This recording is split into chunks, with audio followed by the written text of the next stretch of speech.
Olá, bom dia, boa tarde ou boa noite. Depende do momento em que você for ver esse vídeo.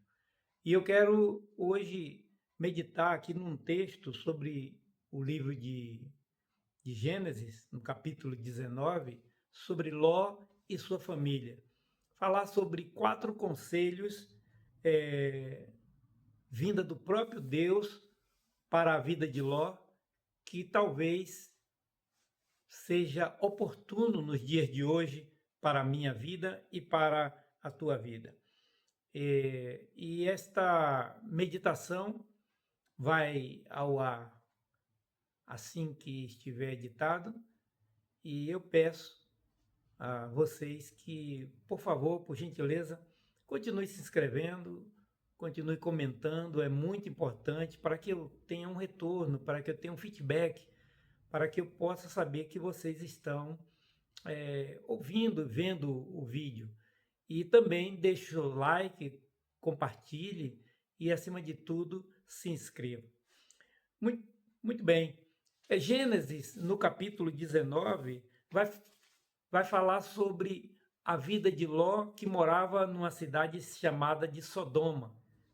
Essa cidade, que posteriormente veio ser destruída, ela estava na iminência de ser acometida por uma assolação muito grande vinda da parte de Deus, uma intervenção nesta cidade, e 2 homens, 2 anjos mensageiros, estavam incumbido de tirar esta família de dentro desta cidade.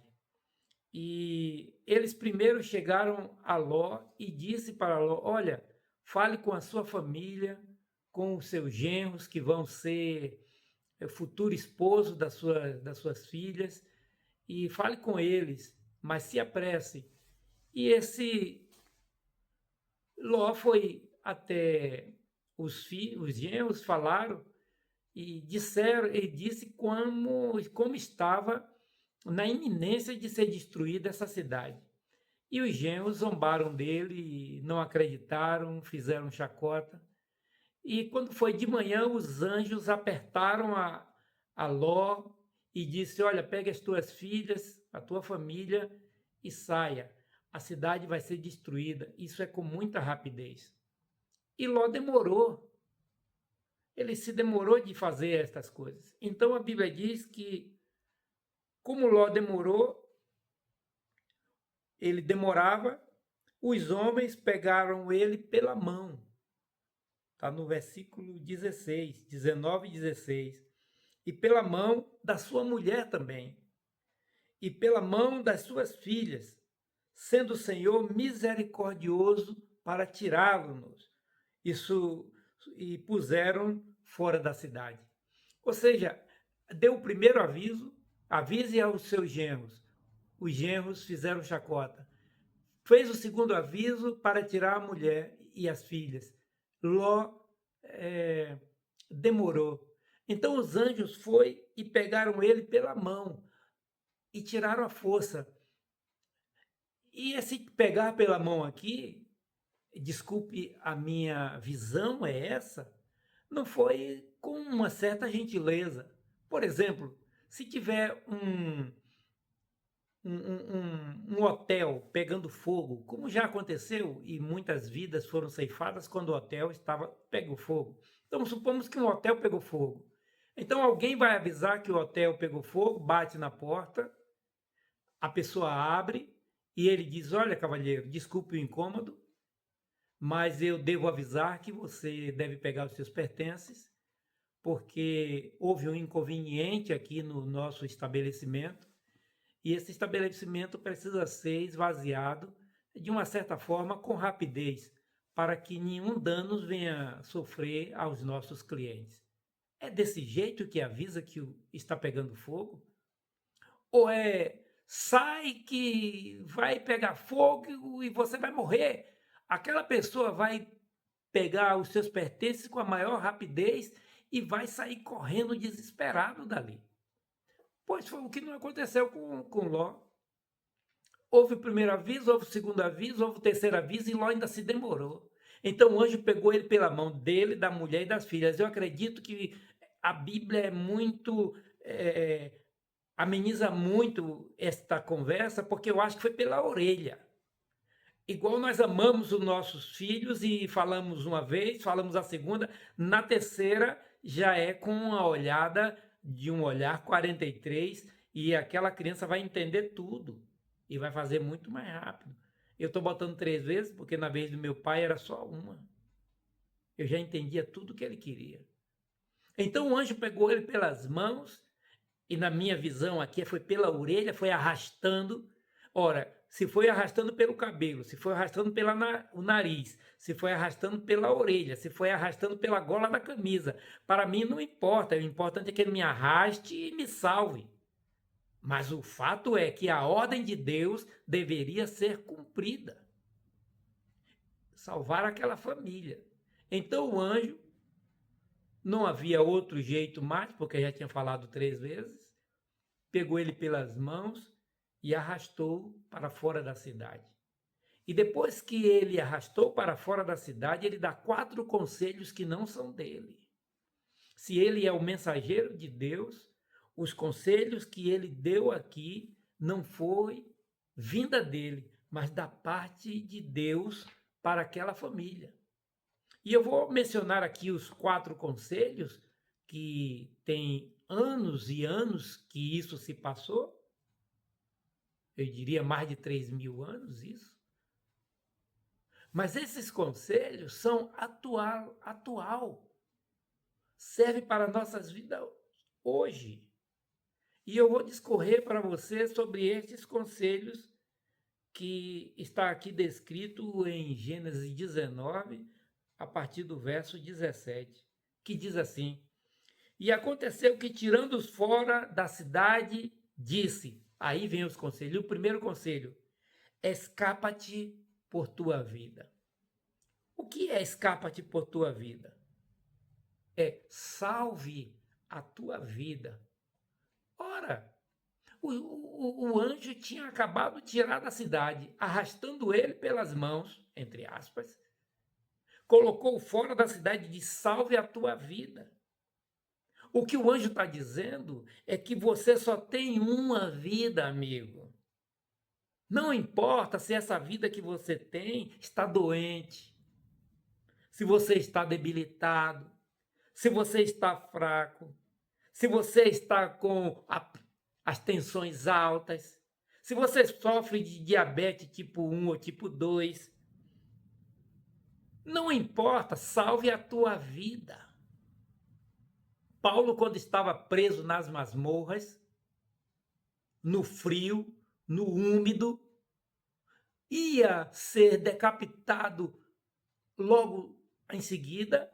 Ele chega para Timóteo e diz: traga minha capa. Ou seja, ele estava sentindo frio e ele queria se aquecer antes de partir dessa vida. Aqui não importa como é a sua vida. Eu tenho visto pessoas que andam debilitados, andam em cadeiras de roda, fazendo suas fisioterapias, mas todo dia está na fisioterapia, todo dia está tomando seu remedinho, todo dia está querendo melhorar um pouco mais, todo dia ele busca uma melhora, ele está buscando salvar a sua vida. E eu conheço pessoas que têm as 2 mãos, os 2 pés, e está desgostoso da vida, pedindo a Deus para ir embora. Que é isso? Olha o conselho que foi dado aqui: salve a tua vida. Você é responsável por ela. Você é responsável pela sua vida. Não é fulano, não é beltrano, não é ciclano, é você que é responsável. Foi isso que o mensageiro disse. Eu trouxe você até aqui, fora da cidade, mas os perigos ainda não acabaram.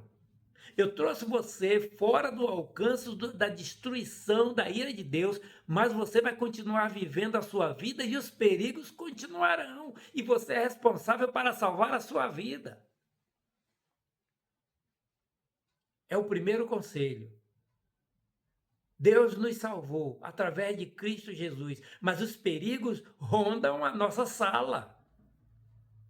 As dificuldades batem em nossa porta. Os momentos de calafrios vêm. O calor intenso do verão com as dificuldades chegam. Mas a responsabilidade de buscarmos contornar estes problemas é nosso. Precisamos continuar, não podemos parar. Alguém disse que se não pode correr, ande. Se não pode andar, vá de joelhos. Se não pode de joelhos, se arraste. O medo aqui não é de andar devagar. O medo aqui é de não parar. Você não pode parar.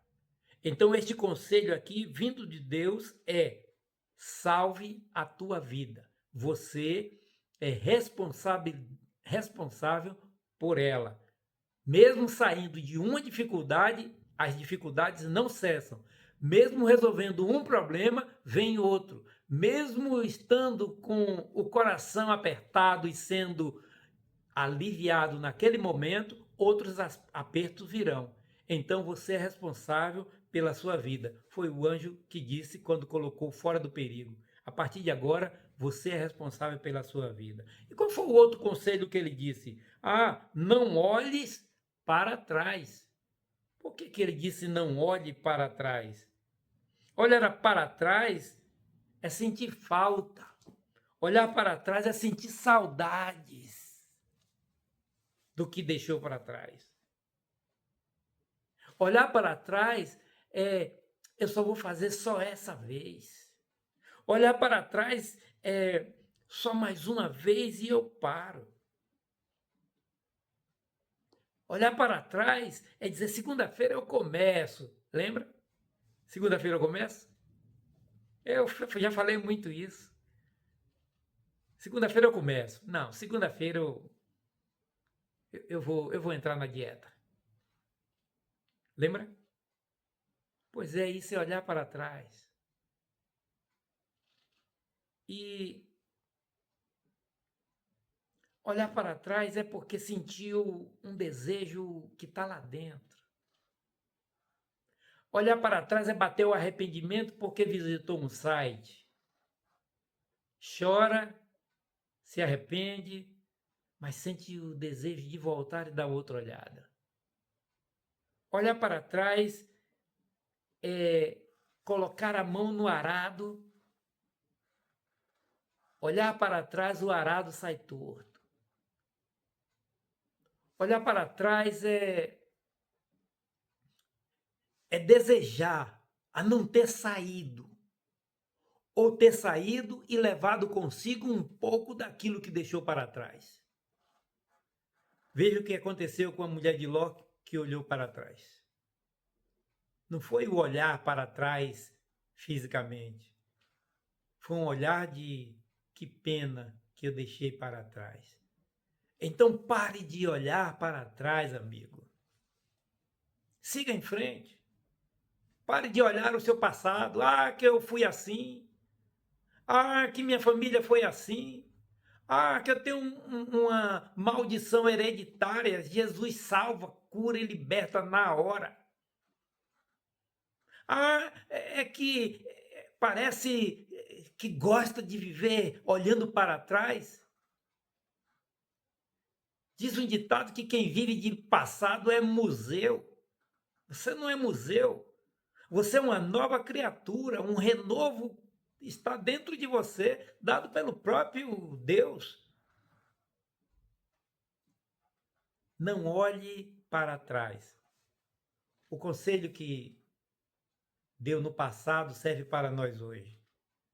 Não olhe para trás. O terceiro: não pare em toda Campina. Campina, quando nós falamos Campina, é aquele cerrado cheio de capim ralo, é uma distância longa para atravessar. E ele estava do lado aquém da Campina e ia para o outro lado da Campina. Então foi: não pare em toda a Campina. Por quê? Porque os predadores estão à espreita de quem para na Campina. A caça geralmente ela é abatida na campina, porque os predadores ficam ali olhando o momento vulnerável que aquela caça está, porque não tem para onde ir, não tem onde se esconder, a campina é longa, vai perder na corrida e vai ser presa fácil se parar na campina. O anjo disse assim, não pare em toda a campina. Agora eu pergunto, que campina é essa que nós estamos? É só nós olharmos à nossa volta, cheio de predadores. Você está dentro do seu ônibus, não pode sacar ali o teu telemóvel. Tem sempre um predador. Você não pode mais colocar a senha no banco automático ali, sem botar a mãozinha em cima, sem cobrir, sem olhar para trás, sem olhar para os lados para ver quem é que está ali, se está sendo filmado. Predador. Você recebe um telefonema hoje, quando vem privado, nem não atendemos. Por quê? Porque pode ser um predador, pode ser um vírus que vai ali sacar todas as suas senhas e depois você vai ficar sem nada. Não parem em toda a Campina, nós estamos cercados de predadores. Se pararmos, seremos alvo fácil. O que nós devemos fazer, atravessar nessa campina em segurança, não parar, andar rápido, olhar para os lados, ver quem são os enviados de Satanás para nós repreendermos, saber quem é o enviado de Cristo que nos trouxe uma palavra de alento, alento quente que aqueça o nosso coração para seguirmos em frente.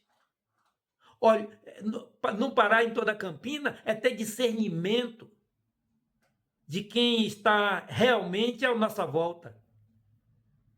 O filho pródigo não teve discernimento, quem estava à volta dele era só amigos. Mas os amigos desapareceram quando acabou o dinheiro. Ele parou numa campina. E os predadores sugaram tudo o que ele tinha. Devemos ser espertos. Seguir esse conselho aqui de Deus através do anjo. Não pare em toda a campina. E aí diz, escapa para o monte, para que não pereças. Escapa para os montes. Tem um hino que diz, eu vou subir os montes santos de Sião.